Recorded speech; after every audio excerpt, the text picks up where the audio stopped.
2 Corinthians 4:15. இப்படி சோத்திரம், இப்படி பாரத்தில் வந்து கார்த்திகை சோத்திரம் செலுத்தினால என்ன உண்டாகும் அப்படின்னா கிருபை நமத்திலே பெருகும். ஹல்லேலூயா. இப்போ இந்த மாசத்துல இப்பவே நீ சோத்திரம் சொல்லி பழகிட்டீங்க அப்படின்னா புது வருஷம் நீ கிருபைனாலே புது கிருபையினால் நிரப்பப்பட்டிருப்பீர்கள். ஆமென். ஹல்லேலூயா.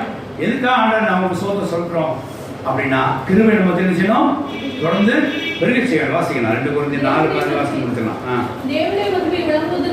தேவனுடைய மகிமை விளங்குவதற்கு ஏதுவாக கிருபையானது அநேகருடைய சோத்திரங்களாவது ஹல்லேலூயா அநேக சோத்திரத்தின் நிமித்தமாக பெருகும்படிக்கு இவையெல்லாம் உங்கள் நிமித்தம் உண்டாயிற்று. ஆமென். ஹல்லேலூயா.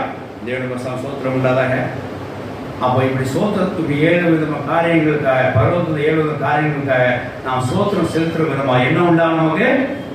இந்த மாசம் ஃபுல்லாக சோத்திரம் செலுத்துறோம். அடுத்த மாசம் அடுத்த வருஷம் என்ன இருக்கும்? கிருபை பெருகி உண்டாகும், பெருக்கம் உண்டாகும், கிருபையின் பெருக்கம் உண்டாகும். ஆமென். ஹல்லேலூயா.